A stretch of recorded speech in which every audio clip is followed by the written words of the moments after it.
Muy buenas. En la confluencia de 4 galaxias, marketing, datos, tecnología y derecho, hemos creado este espacio, donde entrevistaremos a CMOs, DPOs, CDOs y otras criaturas salvajes de procedencia dispar. Yo soy Sergio Maldonado y esto es Masters of Privacy en castellano.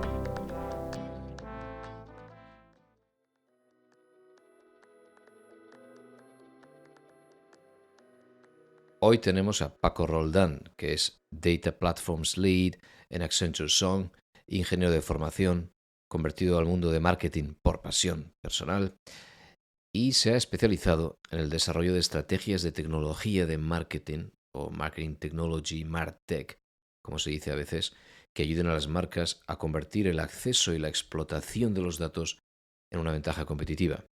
Además, es colaborador de The Cookie After Work, que nos sonará por la entrevista más o menos reciente a José Ramón Mencías. También es colaborador de MadTech Soul, que también nos sonará por la entrevista anterior aún a Tony Andújar. Y es profesor en diversas escuelas de negocio de la industria digital. Con Paco vamos a analizar el concepto de CDP o Customer Data Platform, que es una pieza de tecnología de marketing que, como muchas otras, pasa a veces desapercibida a DPOs a cargo de su auditado o adecuación normativa, aunque posiblemente esté ya dando sus últimos coletazos, y esto es algo que también analizaremos. El concepto es especialmente importante en este espacio de confluencia de marketing, datos, tecnología y derecho.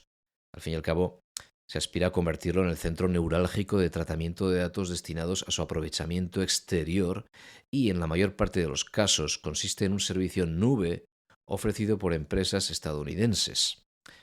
Por tanto, creo que el asunto es pertinente para CDOs y CMOs, por supuesto, en la medida en la que podáis distinguir entre la aportación real de esta tecnología y la mera zozobra profesional, por ponerlo así, que es dejarse llevar por la corriente de lo que alguien diga que toca comprar en la conferencia de turno.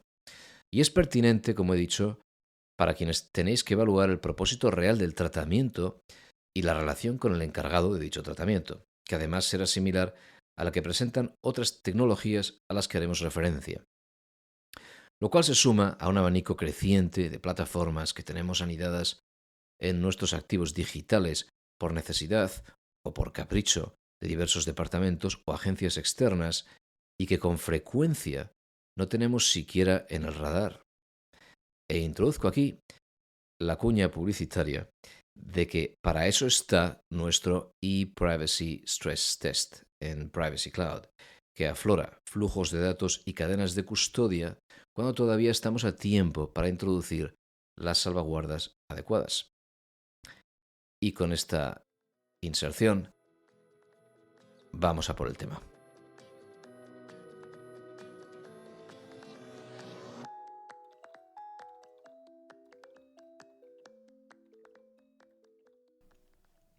Paco, gracias por venir. Gracias a ti por invitarme, Sergio. Un gusto. A ver, esto va de CDPs, de Customer Data Platform. ¿Cómo definirías un Customer Data Platform para empezar? Si quieres arrancar por ahí, ¿en qué consiste? Vale, buena pregunta porque yo creo que aparte hay mucha confusión en el mercado, ¿no? Todavía con lo que es un CDP, nos encontramos con muchas descripciones, de repente nos dicen el CDP Institute una cosa, luego vas a Gartner y tenemos otro tipo de información.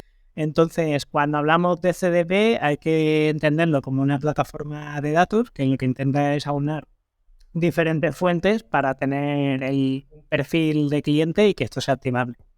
¿Se limita y se queda hasta aquí? Pues no, depende, ¿no? Hay diferentes vertientes de lo que es un CDP, como te decía, y hay soluciones que ya están construidas, ¿no? Que la puedes comprar directamente a un vendor o tú directamente, incluso desde un data warehouse que tengas online o cualquier tipo de estructura, podrías llegar también a montar tu propia plataforma.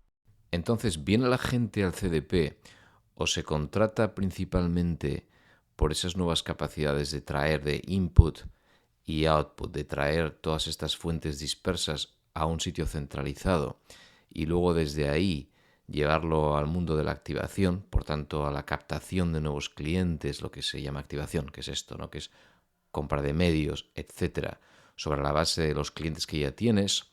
¿O es más bien la persecución de ese nirvana que siempre estuvo ahí, de tener una visión unificada, centralizada de toda tu audiencia y todos tus clientes, esa visión de 360 grados de cliente que tanto tiempo llevamos escuchando ahí fuera y que yo nunca he visto materializarse? Sí, pues mira, aquí sí que te diría que claramente para nada y muy difícilmente vamos a tener la visión del cliente 360 en el sentido de que si pensamos en las soluciones a día de hoy, lo que te permiten es tener la visión de marketing, ¿no? De cara un poco a la activación. Es cuando se está utilizando en su mayoría. ¿A qué me refiero por esto, no? Incluso el modelo de costes de este tipo de soluciones te cargan por perfiles, por eventos, o sea, intentar duplicar toda la información que ya tienes de tu cliente, data warehouse, cualquier fuente única donde tienes todo, es una duplicidad de datos, ¿no? Lo que sí que te permite este CDP es, oye, ¿qué me quiero llevar en modo activación, ¿no? Pensando en el ámbito del marketing. Que esto lo que te permite es tener esa activación, ¿no? El multicanal y demás, siempre que hay una planificación, porque hay un tema de modelo operativo, personas, capacidades, que es súper importante. Has escrito un artículo explicando que hay quien parte de la tecnología para llegar al resultado final o para llegar a un resultado que al final viene determinado por esa compra de la tecnología, y que hay otra aproximación, obviamente más certera, que es apuntar al resultado final primero antes de contratar la tecnología. En relación a esto, ¿tú percibes en el mercado que hay gente que vaya primero a por la tecnología, por lo que es sin más, por lo que significa como tecnología, como innovación pura, o más bien una racionalización de lo que se persigue, del objetivo final? Yo creo que viene todo propiciado por la tecnología en un primer lugar, ¿vale? O sea, tenemos mucha información de cómo está cambiando el ecosistema, todos los cambios que hay a nivel de tratamiento de datos, que sí que es verdad que aquí nos ha dado mucha sensación a las marcas, sobre todo, ¿no? De la necesidad de utilizar ya el third party, que esto es súper importante y el CDP sí que viene a cubrir esta parte. Pero también he de reconocer que no se está cubriendo desde el lado del punto de vista del negocio, ¿no? Es decir, como saben muchas compañías, ¿no? Ven esos retos que van a tener que enfrentar y hay algo que manda sobre muchas de ellas, ¿no? Y es, oye, tenemos que estar previendo que viene en el futuro. ¿Cómo converge esto? Y que tenemos que hacer un proyecto y alguien quiere tomar las riendas de ese proyecto, ¿no? Y cuando estamos hablando de esta perspectiva de, oye, quiero posicionarme, ¿no? De quiero tener este presupuesto, quiero gestionar los equipos, tengo que liderar yo el cambio, no se piensa en, oye, cómo contribuye, sino cómo voy a responder a los cambios que vienen. Simplemente desde un punto de vista tecnológico, ¿no? Oye, necesitamos esto, lo tengo que vender al C-level, ¿no? Claro, hay un elemento humano ahí, donde a veces se innova por pura moda, ¿no? Pues incluso a nivel de carrera profesional de cada persona, de cada responsable, pues siempre queda aquello, ¿no? De implementó el CMP, check a la lista. Implementó Total. el Data Clean Room, check. Implementó el CDP, check. Es decir, hay mucho de esto, ¿no? Sí, Y ahora, claro, cuando a la gente le preguntas qué hiciste con el último juguete que desplegaste para mantener tu presupuesto y para que no fuera otro departamento quien lo despliega, sino el tuyo, pues la respuesta ahora por fin ya es, no, es que el DMP ya no cumple con el GDPR. Ya estoy justificado para empezar una nueva aventura desde el punto de vista ahí, técnico. total. Y hay una cosa, Sergio, que me sorprende muchísimo, y es que, y para bien, ¿eh? Y es que algunas empresas, algunas marcas han entendido que la tecnología, hay ciertos que la ven, oye, que esto del CDP, ya vengo 2 años, 3 años, 4 años con DMP y esto no me trajo nada, ¿no? Y ahí sí que estamos viendo que se hace un esfuerzo por entender mejor cómo se le va a sacar rendimiento, pero nunca aplicando al aprendido. Quiero decir, oye, partimos de los mismos errores. Tenemos una base sobre la que vamos a medir. Hay unos casos de uso que verdaderamente pensamos que van a ser diferenciales. ¿Cuáles son? ¿Cuándo los vamos a activar? Y algo súper importante para mí y es involucrar a la gente de data. Creo que en este tipo de proyectos se activa mucho la parte de marketing y se deja mucho de lado a la gente de data, que para mí es una de las carencias de cómo sacar rendimiento a este tipo de herramientas. Y te explico por qué. Porque se vincula mucho la inteligencia del negocio, que lo hacen los equipos, ¿no? Más de BI y data dentro de que tienen toda la visión, todos los datos en bruto, y la parte de activación. Y es aquí donde considero que soluciones que estén en el cloud, que están trabajadas desde desde el propio cliente van a involucrar eso, esa parte de inteligencia y esa activación. Pero requiere de unas capacidades, de un modelo operativo muy robusto, que se entienda bien, que se establezca, que sobre todo venga desde arriba, ¿no? Porque si no los departamentos, oye, empiezan a pensar, oye, yo no tengo tiempo para este proyecto, a mí si no me involucro no tengo presupuesto y no acaba funcionando, ¿no? Claro, hay que tener al equipo de datos metido en la película, tiene sentido. ¿Y has notado más éxito en empresas que implican al equipo de analítica desde el principio, en tu experiencia? Conozco un par de casos concretos, sobre todo uno que es del sector banca, que está muy avanzado. O sea, el sector banca ya sabes que contiene muchísimos datos, se trabaja, ¿no? O conoce muy bien, ¿no? Todos los puntos de contacto, tienen unos modelos de aprendizaje súper avanzados. Y este sector en concreto sí que lo tiene, este vertical, muy en cuenta, porque no quieren desvincular lo que es la inteligencia de los datos de su activación. Sin embargo, la mayoría de los equipos de marketing, por lo menos lo que me estoy viendo, no está la figura del analista, pero basado mucho en, oye, herramientas de digital analytics y demás, ¿no? Falta ese data science dentro de los equipos y aquí sí que vemos que es mucho más dificultoso. ¿Por qué? Porque ya hay una cierta tendencia de los propios departamentos al tengo que ir hacia aquí, ¿sabes? El que abre, no la parte de marketing automation tiene sus KPIs, el que tiene, ¿no? Analytics tiene sus intereses y entonces no se tiene esa visión de, bueno, pero a lo mejor estamos poniendo esfuerzos donde no deberíamos ponerlos, ¿no? O sea, no hace falta que todo el mundo esté poniendo el mismo énfasis y deberíamos empezar a juntarnos. Y ahí es donde los datos no toman mucha relevancia, pero cuesta mucho. Claro, digamos que el equipo de datos tiene impacto sobre el input, sobre esas fuentes que entran, pero claro, también condiciona el caso de uso de salida, ¿no? Y también la determinación de la herramienta, porque lo que te aporta una herramienta determinada de efectos de análisis del dato una vez combinado en un solo sitio, a lo mejor sacrifica otros casos de uso. ¿Cómo ves eso? Ujú.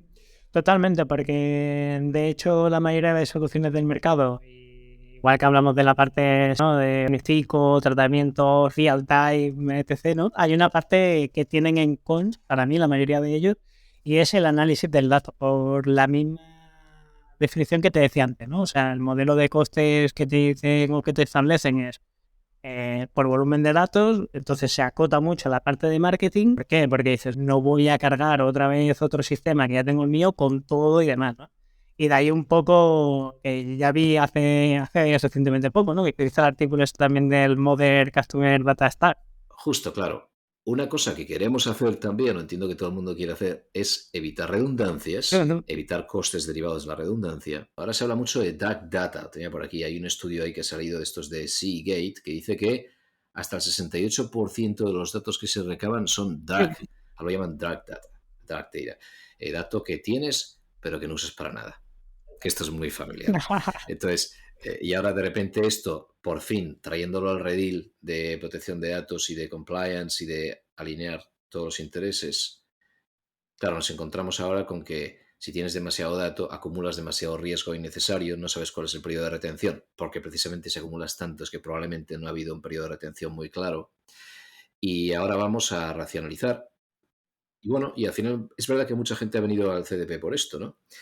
Y entonces ahí, ¿no? Yo veía, y antes de justo entrar ahí en este giro al nuevo stack, eh, yo estoy viendo que, por un lado, la parte de cumplimiento a posteriori, es decir, por ejemplo, BlueConic presume mucho de que tienes el sistema para que el ejercicio del derecho de acceso, castellano, sea de autoservicio, como hace mucha gente.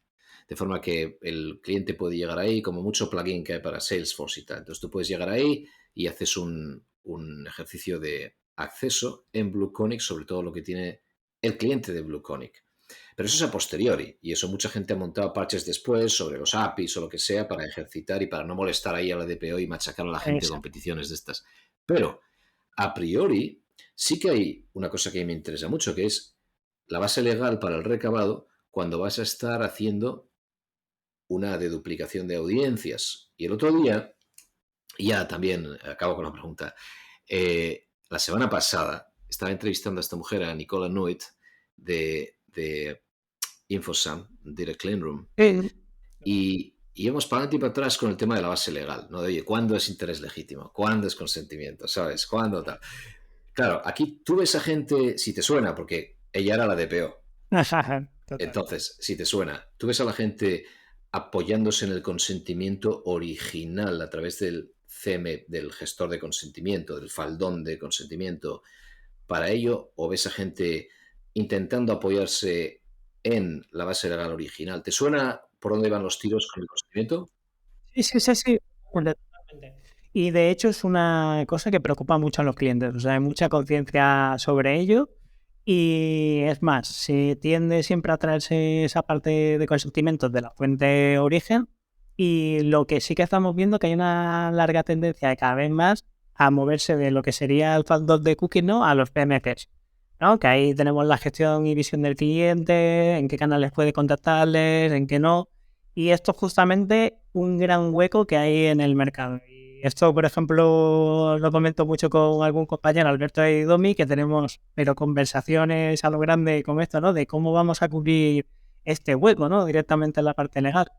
Y si bien hay ya algún CDP que ya tiene esa manera de gestión de etiquetado de datos, cómo se tienen que gestionar, cuándo puedo activar, y ya automáticamente, basado en el input que tú le das, ya no te deja activar, ni te deja suprimir, ni hacer ningún caso de uso, ¿no? Que no esté bien etiquetado. O sea, ahí la parte de DPO es muy interesante. Yo creo que es una parte que tiene que estar involucrada en el proyecto desde cero, que es súper relevante. Sí. Y lo que sí que estamos viendo es que hay mucho hueco en esta parte, o sea, en cómo se aprovecha. Sí, muchísimo. Pero son conscientes, ¿eh? Y lo mira mucho con los equipos legales. No se levanta una mano y se mueve un dato si verdaderamente no ha sido supervisado. Pero sí, yo creo que nos queda un camino, ¿eh? Largo por recorrer aquí. Vale, entonces, ahora que hemos visto esto y que mencionabas la evolución del stack, vamos a por ello. Vamos a cargarnos el CDP y de paso vamos a cargarnos el CMP, todo fuera. Porque la gente ha empezado a desarrollar lo que se llama el reverse ETL y la idea de normalizar directamente sobre el data warehouse y crear un atajo y saltar por encima del CDP.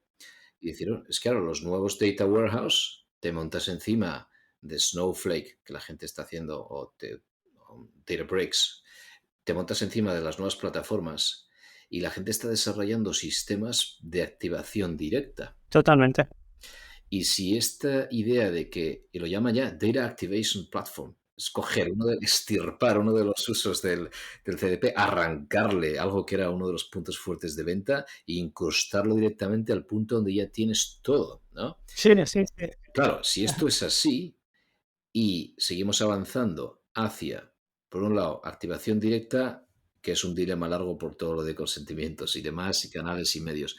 Pero por otro lado, a la idea de que incluso se solapa con Direct Clean Room. El otro día yo veía que Direct Clean Room, la activación, todavía se apoyan mucho en CDPs. Entonces tú exportas Direct Clean Room de los que hay ahora y tienen el conector montado para lanzarle a esto, a los Action IQ y demás, pues todos sus segmentos y sus exportación de usuarios. Pero esto nos lo podemos saltar. Entonces, por un lado, podría pasar que ya no hace falta llamar a nada CDP y tener tanta ensalada de acrónimos, sino que al final es el uso que tú haces del dato, tienes un repositorio de datos y por un lado sacarás para analizar en una dirección, sacarás para activar en otra dirección, la activación podrá ser granular y dependerás entonces a lo mejor de consentimiento, Correcto. o la activación podrá ser en segmentos y entonces podrás depender a un nivel de abstracción mayor de interés legítimo. Totalmente. Tú ves por ahí en el horizonte gente preguntando, cantos de sirena, de cosas que vienen para reemplazar el CDP. Sí, sí, sí, totalmente. Y además, ya te digo, el primer CTL es una de las cosas que nos preguntan como solución, ¿no? De activación de datos de primera parte. Y se lo están planteando sobre todo aquellos que tienen muchos volúmenes de datos y que saben bien cómo aprovecharlos. Esto para mí es súper importante, ¿no? Porque el hecho de saber lo que tienen y cómo lo pueden explotar, no solo a la de marketing, que aquí sí que te diría que el CDP lo puedes llevar mucho a la parte de marketing y venta, sino a otros departamentos, ¿no? Como puede ser el Customer Support, finanzas, etc. ¿Cómo pillo, no? todos los datos que tengo y puedo enriquecer incluso de vuelta a mi sistema, dando esa cobertura no solo al departamento para lo que sería la parte de activación, sino también para otras finalidades.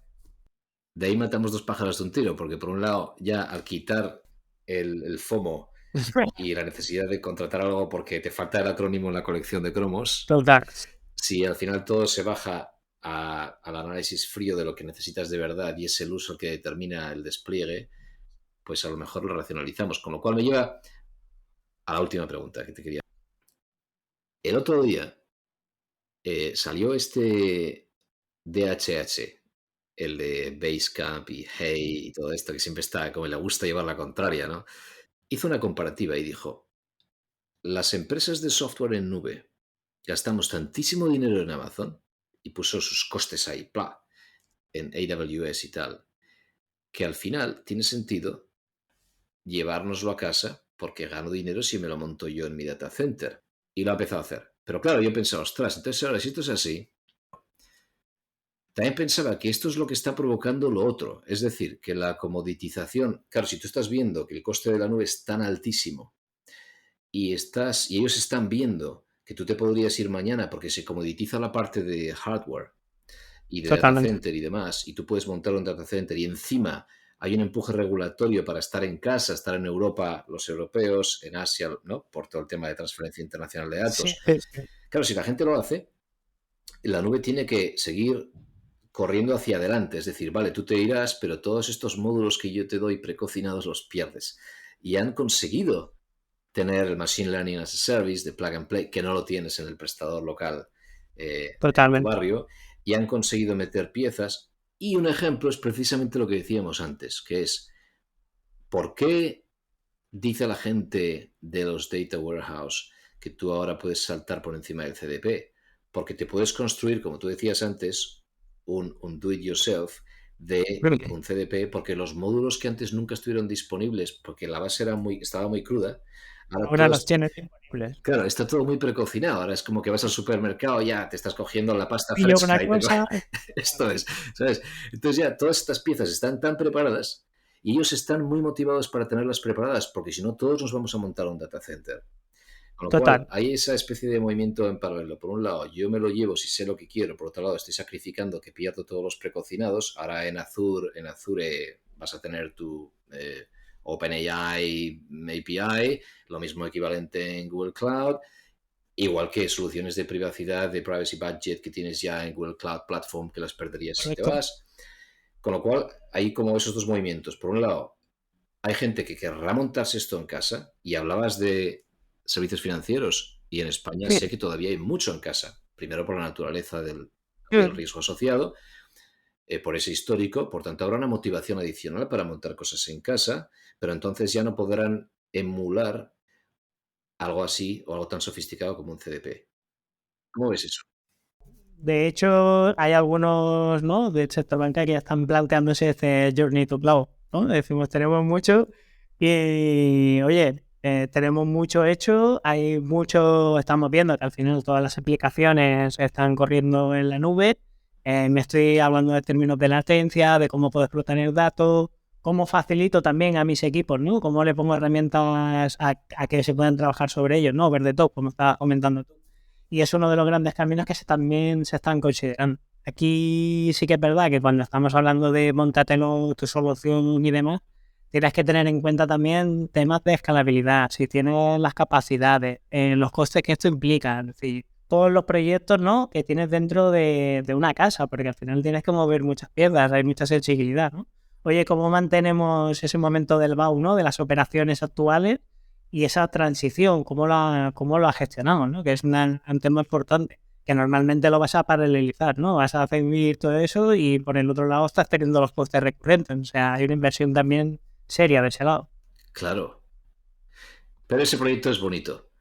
La Total. gente rápidamente se pone detrás de ese proyecto porque es la tecnología, le echas la culpa a la tecnología, no es un proyecto de cambio humano. Mientras sea tecnología parece como que, venga, vamos a por ello, vamos a implementar. Exacto. Y Vamos, además tienes toda la razón, ¿eh? Porque es como muy motivador y alentador la tecnología, ¿eh? No el por qué, sino estar involucrado en esto, ¿no? Que suena grande, ¿no? sí. Bueno, Paco, algo más, ¿alguna idea que quieras? comentar. Mira, me gustaría comentarte un tema que yo creo que es bastante importante y del que se habla poco cuando Sí, decimos los beneficios del CDP y demás, y es la parte de captación, ¿no? O sea, hay un hueco en el limbo, ¿no? Ya sabéis que se va a crear el tema de third party cookies, ¿no? Con el nuevo ecosistema digital y demás. Y uno de los grandes retos que tenemos es, oye, ¿cómo con un CDP puedo originar esto, ¿no? Y estamos viendo muchas noticias alrededor de, oye, conexiones con Universal ID, que ya sabes, ¿no? Toda la historia que hay detrás y todos los Universal IDs que hay. Pero a día de hoy no se está viendo esa parte de captación. Yo creo que es un hueco que además lo preguntas y de repente algunos te dicen, bueno, como de momento estamos trabajando con cookies porque se puede, seguimos activando con cookies, utiliza estos identificadores únicos, hasheados, email, etc., teléfonos y demás que te conectan con las plataformas, pero no estamos dando respuesta en el momento en el que estamos en esa parte de captación. O sea que sí que nos estamos dando cuenta que hay muchas marcas que nos dicen, oye, pero esto me va a ayudar a aumentar mi base de clientes, a captar nuevos con los cambios que están viniendo. Y a día de hoy está complicado. O sea, no puedes modelizar de primera parte con tu data, pero lo que es esa captación nueva y demás, de momento no está resuelto en la parte de CDP, que es un tema importante. si es que no se mueve nadie, si toda la parte de compra de medios sigue anclada sobre cookies, puedes hacer todo lo que tú quieras con emails, pero al final, tú lo has dicho, se resuelven a un ID que luego se traduce fuera y tienen que estar participando en el mismo programa, o te llevas a comprar first party directo en un Sí. espacio que te permita de duplicar tipo Data Clean Room y suerte con la base legal, o te llevas directamente a marketing automation y email y tal, que la gente está hasta las narices. Y es verdad, y claro, eso ya lo tienes. O sea, ¿cómo captas desde lo que ya tienes? Has construido tu first party en el CDP. Ya tienes lo que querías, que es que ahora es un dato mucho más de fiar, no hay onboarding, no hay enriquecimiento de cosas que no sabes dónde vinieron. Y ahora que lo tienes, dices, vale, me va a servir para ir a por lookalikes, por ejemplo. Y ya tienes un desafío con lookalikes, incluso aquí comentábamos también, a nivel legal tenemos un lío, porque la guía del EDPB, del Comité Europeo de Protección de Datos, pide un acuerdo de corresponsabilidad para muchas de estas cosas, con Facebook, o sea, con Meta. ¿Quién hace eso? Yo no he visto a nadie hacerlo. Entonces tienes esto. Y si quieres usarlo de otra manera, solo te quedan acuerdos directos que están pasando, es verdad, Correcto. ¿verdad? Con retailers, retail media, con publishers, ahí está. Pero es muy Claro, limitado porque los match rates están muy subidos. eso es. Entonces sí que es verdad que aquí vamos a tener que trabajar mucho con una estrategia de datos en el que sepamos muy bien, ¿no? De los que vienen de fuera, cómo lo queremos ir convirtiendo hacia un cliente. Vamos a tener que ser muy inteligentes a la hora de relacionarnos con los usuarios para tener esos datos de una manera relevante que también estemos ofreciendo algo, ¿eh? Que es el concepto un poco de cero partida, que Sí, viene muy sonado. Y yo te diría que eso como reto, o sea, la parte de captación es súper importante. Y una cosa también que no se dice mucho y creo que también se puede mencionar es, no solo es para lo que puedes hacer, sino para lo que no puedes hacer. Es decir, para lo que no debes hacer, me refiero, ¿no? O sea, hablamos de datos, activar, incrementar, eficientar, no sé qué, y muchas veces esa eficiencia pasa por dejar de hacer acciones que estamos haciendo a día de hoy. O sea, te sirve tanto para mejorar y hacer como para dejar de hacer cosas que no deberías estar haciendo y ahora haces. claro. Claro, la cuestión es garantizar que no sigue corriendo en paralelo. Eso es. Es que tampoco es fácil. Oye, No, Paco, total. súper interesante. Pondré un link ahí a tu artículo y a lo que quieras. Y de nuevo, Perfecto. muchas gracias. Muchas gracias a ti, Sergio.